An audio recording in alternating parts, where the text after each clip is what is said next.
और UP live की शुरुआत करेंगे बड़ी खबर के साथ। सीएम योगी का आज मऊ और वाराणसी का दौरा रहेगा। दोपहर 2:45 पर मऊ पहुंचेंगे सीएम योगी आदित्यनाथ। विभिन्न विकास परियोजना का लोकार्पण शिलान्यास मुख्यमंत्री करेंगे। परियोजनाओं का स्थलीय निरीक्षण करेंगे CM Yogi Adityanath. Police line में निर्माणाधीन आवासीय भवनों का निरीक्षण किया जाएगा। शाम 5:30 बजे वाराणसी पहुंचेंगे सीएम योगी आदित्यनाथ। शाम 6 बजे तक बीएचयू में निर्माणाधीन परियोजनाओं का निरीक्षण किया जाएगा। भुलनपुर पीएसी में निर्माणाधीन बैरक परियोजना का निरीक्षण शाम 7:45 से लेकर 8:15 तक काशी विश्वनाथ धाम में दर्शन पूजन होगा। तो आज मुख्यमंत्री योगी आदित्यनाथ का मऊ और वाराणसी का दौरा रहेगा। दोनों ही जगह तमाम कार्यक्रम मुख्यमंत्री के रहने वाले हैं। शाम 5:30 बजे वाराणसी पहुंचेंगे सीएम योगी आदित्यनाथ और शाम 6 बजे बीएचयू में निर्माणाधीन परियोजना का निरीक्षण मुख्यमंत्री योगी आदित्यनाथ करने वाले हैं। इसके अलावा भुलनपुर पीएसी में निर्माणाधीन बैरक परियोजना का निरीक्षण किया जाएगा और फिर शाम 7:45 से 8:15 तक काशी विश्वनाथ धाम में दर्शन पूजन मुख्यमंत्री करेंगे। 2 जिलों का दौरा रहेगा मुख्यमंत्री का, मऊ और वाराणसी का। तो स्थलीय निरीक्षण किया जाएगा कई परियोजनाओं का मुख्यमंत्री के द्वारा। आज सीएम योगी आज मऊ और वाराणसी पहुंचेंगे।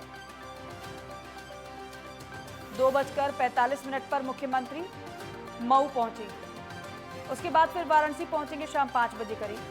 दोनों ही जगह पर कार्यक्रम जो है दरअसल वो विकास परियोजना जो है उनके निरीक्षण को लेकर है और इसके अलावा भी अधिकारियों के साथ मुख्यमंत्री बैठक करेंगे क्योंकि दरअसल समीक्षा होनी है परियोजनाओं के कार्यों की।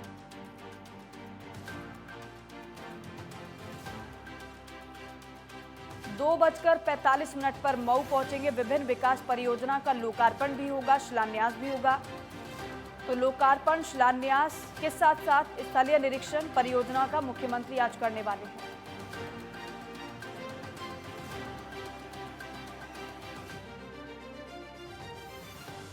और सचिन पांडे मेरे सहयोगी हमारे साथ फोन लाइन पर जुड़ गए हैं। सचिन, आज मुख्यमंत्री योगी आदित्यनाथ का 2 जिलों का दौरा है, मऊ और वाराणसी का। क्या कुछ मुख्यमंत्री के कार्यक्रम रहेंगे और मुख्यमंत्री कितने बजे करीब वाराणसी पहुंचेंगे? आपको कि मुख्यमंत्री का 2 दिवसीय दौरा है जिसमें कि 4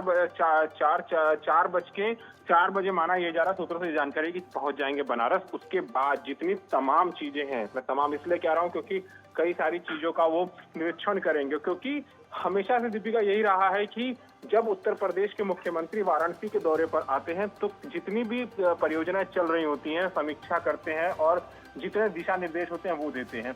तो उसी की तरह आज भी मुख्यमंत्री योगी आदित्यनाथ पहुंच जाएंगे। उसके बाद सीधा जाएंगे पुलिस लाइन से सीधा सर्किट हाउस से फिर जितनी भी चीजें भुलनपुर में पीएससी के जो बैरक बन रहे हैं उसका भी निरीक्षण करेंगे।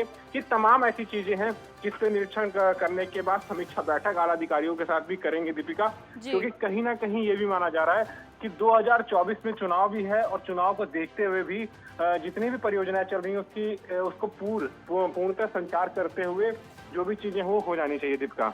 आप सचिन, इसके अलावा आज मुख्यमंत्री उद्घाटन भी करने वाले हैं कुछ परियोजनाओं का, कुछ का शिलान्यास होना है। काशी को क्या मिलने वाला है आज? बिल्कुल, काशी को अगर मैं कह दूं आज नहीं, काशी को हमेशा से कुछ ना कुछ मिलता आ रहा है। बड़ी बड़ी परियोजना है, बड़ी बड़ी चीजें हैं, उसकी सौगात बराबर मिलती जा रही है। तो कहीं ना कहीं आज अगर मैं बोलूं तो आज जितनी भी समीक्षाएं जो हैं, क्योंकि जितनी भी परियोजनाएं चल रही हैं दीपिका, उसका भी ये समीक्षा करेंगे और जितने भी आला अधिकारी उनसे दिशा निर्देश भी देंगे और कहीं ना कहीं सौगात भी मिलेगी बना काशी को, ऐसा माना जा रहा है। और कन्वेंशन सेंटर जो यहाँ पे सिगरा पर है उसमें मोदी की @2.0 मोदी की पुस्तक है जिसका वो विमोचन भी करेंगे, ऐसा जानकारी मिल रही है सूत्रों से दीपिका। जी सचिन, इसके अलावा क्योंकि हमने देखा कि बीते दिनों वाराणसी का क्या हाल था, हालांकि मुख्यमंत्री खुद पहुंचे थे, बोट में बैठकर उन्होंने निरीक्षण किया था, जायजा लिया था हालातों का और जो पीड़ित थे, जो बाढ़ से प्रभावित हुए उन लोगों को राहत सामग्री भी मुख्यमंत्री ने बांटी थी। इसको लेकर भी समीक्षा मुख्यमंत्री कर सकते हैं अधिकारियों के साथ बैठक? बिल्कुल, देखिए अगर मैं बाढ़ की बात करूं तो बाढ़ के समय में जब मुख्यमंत्री योगी आदित्यनाथ यहाँ पर निरीक्षण किया, क्योंकि प्रदेश की जितनी भी जनता है उसका एक ही विश्वास योगी आदित्यनाथ उत्तर प्रदेश के मुख्यमंत्री, क्योंकि प्रदेश की जनता को वो अपने मुख्यमंत्री पे बड़ा भरोसा है, क्योंकि उनको पता है कि जब भी कोई ऐसी अप्रिय घटना हो, क्या जो भी हो, तो प्रदेश के मुख्यमंत्री एक्टिव मोड में हो जाते हैं। तो उसी को देखते हुए दीपिका जब यहाँ बाढ़ आई थी तो मुख्यमंत्री योगी आदित्यनाथ यहाँ वाराणसी पहुंचे थे और बाढ़ पीड़ितों से मिलने की कोशिश भी की थी।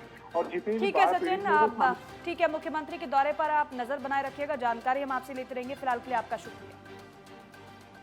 तो आज मुख्यमंत्री योगी आदित्यनाथ मऊ और वाराणसी के दौरे पर रहेंगे और जैसे कि मेरे सहयोगी जानकारी भी दे रहे हैं कि वहां पर अब लोकार्पण भी होगा, शिलान्यास भी होगा, साथ ही साथ परियोजना का स्थलीय निरीक्षण भी होगा। वित्त मंत्री सुरेश खन्ना के साथ साथ अल्पसंख्यक कल्याण राज्य मंत्री दानिश आजाद अंसारी और जल शक्ति राज्य मंत्री दिनेश खटीक कुशीनगर पहुंचे। इस दौरान उन्होंने अंबेडकर नगर, मलिन बस्ती, पटरौना का निरीक्षण किया, जहां मंत्री वहां रह रहे लोगों से भी मुलाकात की। साथ ही नाले की सफाई और नाले को ढकने के लिए उच्च अधिकारियों को निर्देश दिए। मलिन बस्ती में पुस्तकालय का भी जायजा लिया।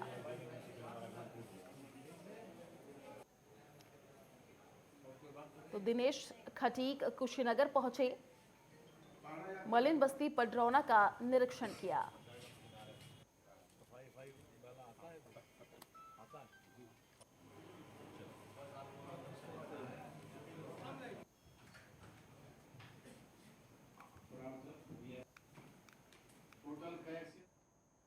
मुरादाबाद के थाना सोनकपुर क्षेत्र में एक नाबालिग युवती ने बलात्कार करने की बात की पुष्टि करने के लिए ऑडियो रिकॉर्ड कर वायरल हो गया, जिससे दुखी होकर युवती ने 3 सितंबर को आत्महत्या कर ली थी। इस मामले में पुलिस ने मुकदमा दर्ज कर ऑडियो वायरल करने वाली मृतका युवती की भाभी, युवती के परिवार का भाई, बलात्कार करने वाले समेत 4 लोगों को गिरफ्तार कर जेल भेज दिया है। भाभी ने ऑडियो वायरल करने के बाद ऑडियो डिलीट कर दिया। 10 से 12 दिन पहले गांव के एक युवक ने मृतका के साथ बलात्कार किया था। साथ ही भाभी के चाल चलन को लेकर लगातार घर में कलेश होता था। इसी को छिपाने के लिए, ननद को बदनाम करने के लिए भाभी ने ऑडियो वायरल की थी। एसीपी ग्रामीण संदीप सिंह मीणा ने बताया कि सोनकपुर थाने में 4 तारीख को एक तहरीर मिली। तहरीर में बताया गया कि युवती ने फांसी लगा ली।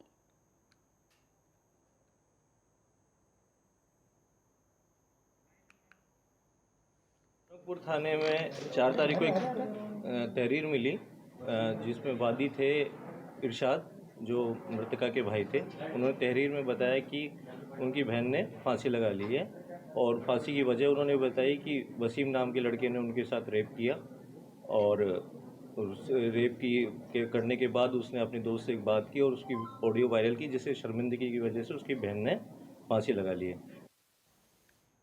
चलिए फिलहाल रुकते छोटे से ब्रेक के लिए, जल्द लौटेंगे कुछ और खबरों के साथ।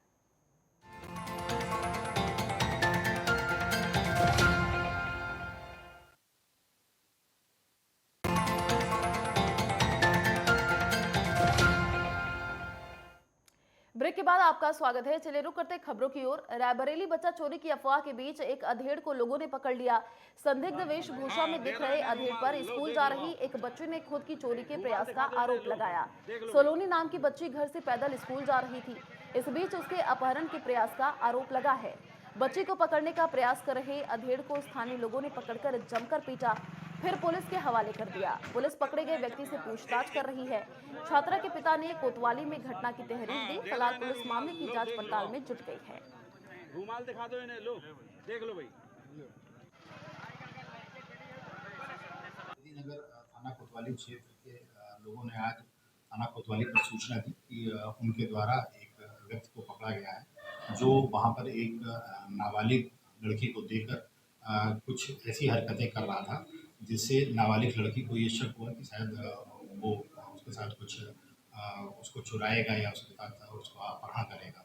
इस बात की उससे सूचना तुरंत दौड़ के लोगों को दी, तो वहाँ के लोगों ने उसको पकड़कर थाने को सौंप दिया है।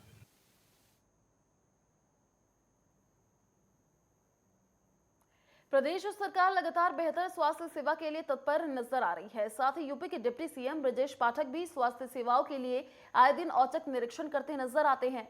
लेकिन सरकार के प्रयास और दावों पर समाजवादी पार्टी से अखिलेश यादव ने एक ट्वीट कर कानपुर देहात के सामुदायिक स्वास्थ्य केंद्र की बदहाली की तस्वीर को ट्वीट कर दिया है, जिसने स्वास्थ्य महकमे समेत सरकार की तत्परता पर कई सवाल खड़े कर दिए हैं।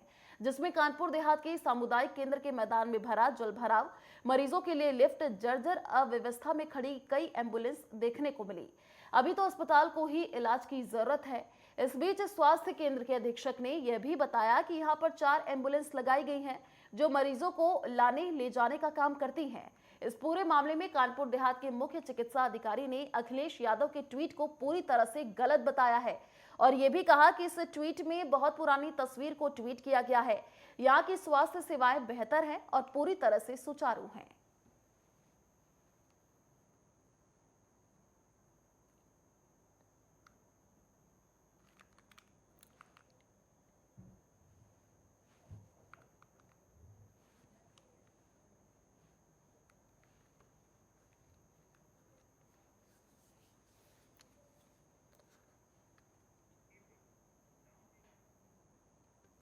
गोंडा में डीएम बंगला तेंदुए का आशियाना बन गया है। रह रहकर महीनों से तेंदुए डीएम बंगले की शरण लिए बैठे हैं।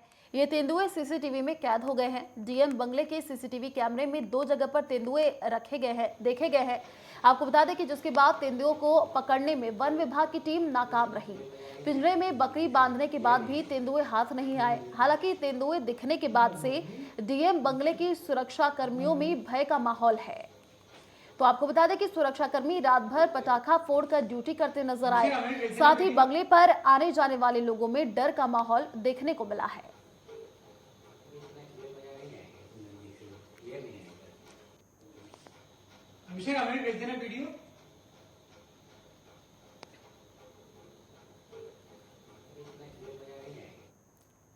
शाहजहांपुर में चल रहे तमाम होटलों और अस्पतालों में लगे अग्निशमन यंत्रों का निरीक्षण किया, जिसमें फायर नियमों का उल्लंघन करने वाले होटल मालिकों को नोटिस दिया जा रहा है।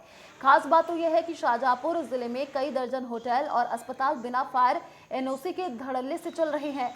फायर के नियमों को दरकिनार करते हुए संचालित होटलों और अस्पताल के खिलाफ जिला प्रशासन ने अभी तक कोई भी कार्रवाई नहीं की। आपको बता दें कि शाहजहांपुर में लगभग 2 दर्जन से ज्यादा होटल संचालित है, जिनमें 1 या 2 ही ऐसे होंगे जो फायर के नियमों को पूरा कर रहे हैं। बाकी सभी होटल और अस्पताल फायर विभाग की बिना एनओसी के धड़ल्ले से चल रहे हैं।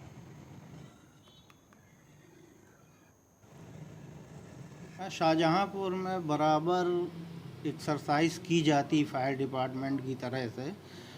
लगभग हर 2-3 महीने में एक बार ये एक्सरसाइज होती है। सभी होटल्स हैं, अस्पताल हैं और औद्योगिक भवन हैं, इनके निरीक्षण किए जाते हैं और इनमें जो स्टाफ उपलब्ध होता है इनको मॉक ड्रिल के माध्यम से प्रशिक्षण भी प्रदान किया जाता है अग्निशमन विभाग के द्वारा।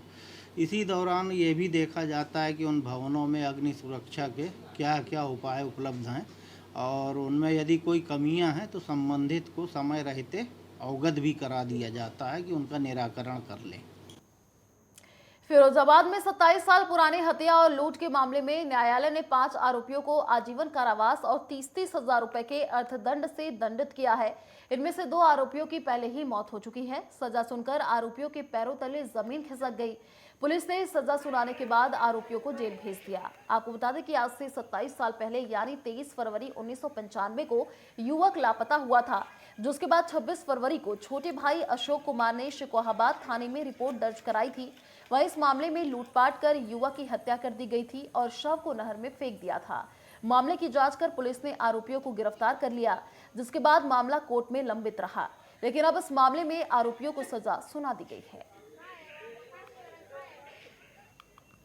जिनमें अनिल पॉल, अमर सिंह उर्फ अवधेश, संतोष उर्फ गजेंद्र, जिसमें 2 लोग लायक सिंह और संजीव उर्फ राजेश उर्फ छुन्ना, विचार के दौरान इनकी मृत्यु हो गई थी। इन 3 लोगों को आजीवन की सजा सुनाई गई है। निश्चित रूप से इस पुराने मामले में जो सजा हुई है, इससे पूरे प्रदेश में एक संदेश जाएगा। जनपद भर के जो अपराधी है, क्योंकि जो पकड़ उद्योग कुछ दिन पहले चला रखा था, वो टाइड हो के अब निश्चित रूप से प्रतिदिन सजाओं का ग्राफ बढ़ा है। कल भी फिरोजाबाद के न्यायालय से करीब 4 सजाएं हुई थी, 4-5 आज फिर हुई है। माननीय जनपद न्यायाधीश महोदय के नेतृत्व में जो अभियान चल रहा है त्वरित न्याय, उसी के तहत जिसमें माननीय जिलाधिकारी महोदय एवं वरिष्ठ पुलिस अधीक्षक महोदय का जो मॉनिटरिंग सिस्टम है, उससे हम बहुत प्रभावित हैं। मैं सबको बधाई देना चाहता हूँ, थाने की पुलिस को भी देना चाहता हूँ। सहारनपुर के गांव कलसिया में बुधवार को एक युवक का यमुना नहर में नहाने के दौरान पैर फिसल गया, जिससे वो गहरे पानी की चपेट में आ गया और करीब 700 मीटर आगे पानी में बह गया। यहां युवक की चीख पुकार सुनकर श्रद्धालुओं ने युवक को बचाया। आपको बता दें कि युवक अपने साथियों के साथ सिद्धपीठ मां शाकंभरी देवी के दर्शनों के लिए जा रहा था।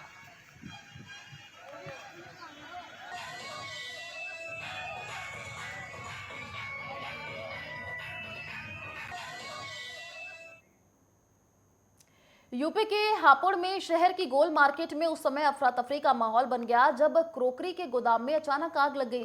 प्लास्टिक का सामान भरा होने के चलते आग ने विकराल रूप ले लिया। इस दौरान लाखों रुपए का माल जलकर खाक हो गया। सूचना पाकर दमकल विभाग की गाड़ियां मौके पर पहुंची और दमकल कर्मियों ने अपनी जान पर खेलकर करीब 2 घंटे की कड़ी मशक्कत के बाद आग पर काबू पाया।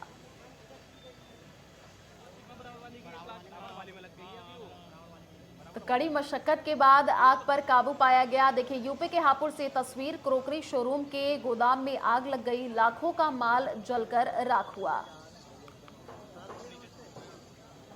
ये गांधी क्रॉकरी सेंटर है, इसमें टॉप फ्लोर पे इस समय आग लगी हुई है और यहाँ पर 4 फायर टेंडर हमारे लगे हुए हैं। सीएफओ यहीं मौजूद हैं, समस्त स्टाफ यहाँ है, सीओसीटी यहाँ पर हैं, मैं स्वयं यहाँ पर हूँ और आसपास के थानों क्षेत्रों की फोर्स यहाँ पर है और हम लोग प्रयास कर रहे हैं बहुत जल्दी इस पर काबू पाया जाए। लगभग कितना समय हो गया सर आग लगी? लगभग 1 घंटे करीब अभी हुआ है और 2 फ्लोर पे हम लोगों ने काबू पा लिया है और टॉप फ्लोर पे थोड़ा प्लास्टिक का सामान है जिसकी वजह से अभी काबू पाने में थोड़ा सा दिक्कत आ रही है। हम लोग शीघ्र ही काबू पा लेंगे।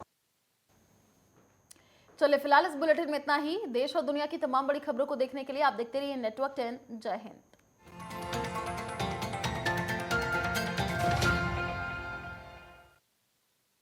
ग्रेटर नोएडा पुलिस और बदमाशों के बीच मुठभेड़ हो गई जिसमें 25,000 के इनामी बदमाश को गोली लग गई, जिसके बाद जेवर पुलिस ने बाइक और अवैध तमंचे के साथ बदमाश को गिरफ्तार कर लिया है। बता दें कि आरोपी ने नागेश नाम के युवक की घर के बाहर गोली मारकर हत्या कर दी थी, जिसके बाद से पुलिस लगातार आरोपी की तलाश कर रही थी, जिसमें पुलिस ने कामयाबी हासिल कर आरोपी को गिरफ्तार कर लिया है।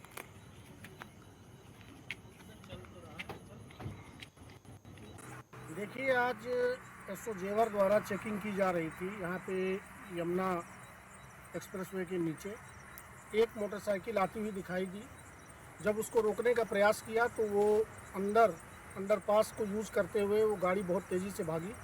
पुलिस पार्टी द्वारा उसका पीछा किया गया तो आगे उसकी गाड़ी स्लिप होकर के गिर गई। उसने पुलिस पार्टी पे फायरिंग की। जवाबी कार्रवाई में काउंटर एक्सचेंज में पुलिस पार्टी की तरफ से भी जवाबी कार्रवाई में आत्मरक्षार्थ गोली चलाई गई, जिससे बदमाश के पैर में गोली लगी है। उसे अस्पताल भेजा गया है। यह बदमाश, इसका नाम दिलीप है। ये जो नागेश बिल्लौरी जो हिस्ट्री सीटर था जिसकी गोली मारकर हत्या 1 तारीख को की गई थी। लखनऊ मेट्रो ने रात में अग्नि सुरक्षा पर मॉक ड्रिल का आयोजन किया। इस मॉक ड्रिल में यूपीएमआरसी के 50 अधिकारियों ने हिस्सा लिया। इस मॉक ड्रिल में सुरक्षा, संचालन और नागरिक विभाग ने हिस्सा लिया।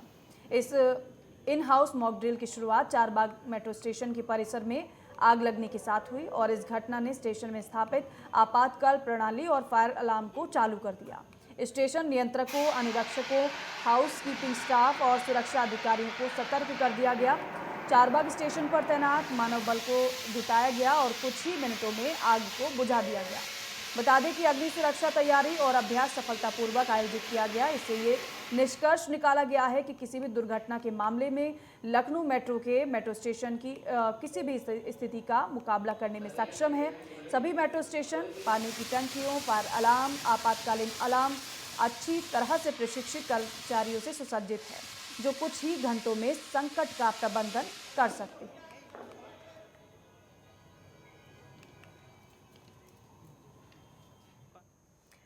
और बुलेटिन में वक्त हो गया एक और छोटे से ब्रेक का, फौरन लौटेंगे।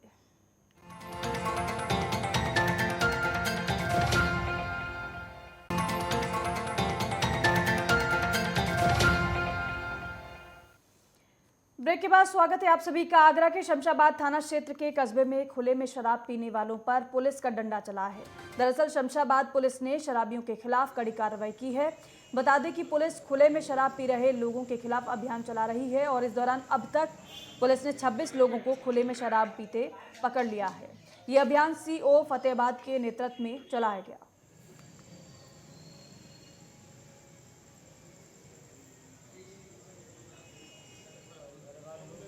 तो देखिए इन सभी जो लोगों को गिरफ्तार किया गया है, दरअसल ये खुले में शराब पी रहे थे और क्योंकि अभियान चलाया जा रहा है पुलिस की तरफ से, खुले में शराब पीना मना है, इसीलिए इन सभी को गिरफ्तार किया गया है।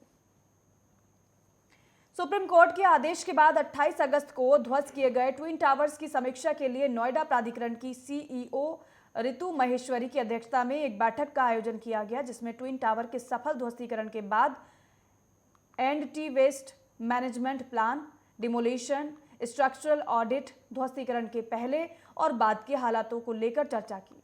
नोएडा के सेक्टर 6 के प्राधिकरण के बोर्ड मीटिंग रूम में हुई और जिसमें एडिफाइस इंजीनियरिंग की ओर से कहा गया है कि एटीएस विलेज की दीवार की ओर से गिरे मलबे को हटा लिया गया है। एटीएस विलेज और एमराल्ड कोर्ट के अपार्टमेंट के टूटे हुए शीशों को रिप्लेस कर दिया गया है। मलबे को तोड़ने के लिए टूल्स एंड प्लांट्स का प्रबंध किया गया है। टूटी लाइटों को बदलवा दिया गया है। वाइब्रेशन मॉनिटरिंग, विजुअल इंस्पेक्शन और क्रैक गेजेस की रिपोर्ट तैयार की जा रही है। मीटिंग में सुपर ट्रैक के प्रतिनिधि ने बताया है कि पोस्ट डिमोनेशन ऑडिट का 30 सितंबर तक रिपोर्ट को उपलब्ध करा दी जाएगी।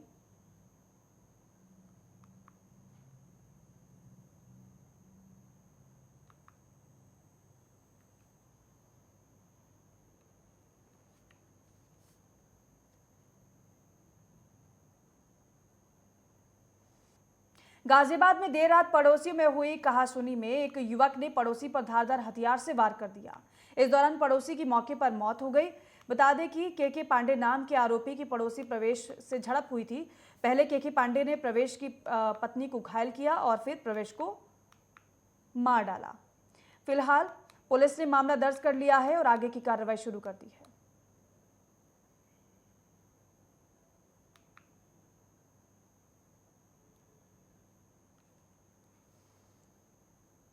तो मामूली कहासुनी में बात ज़्यादा बढ़ गई और यहाँ तक पहुँच गई कि एक दूसरे पर वार कर दिए गए। दरअसल एक युवक की हत्या कर दी गई। न केवल युवक की हत्या की गई बल्कि उसकी पत्नी को भी गंभीर रूप से पीट कर घायल कर दिया।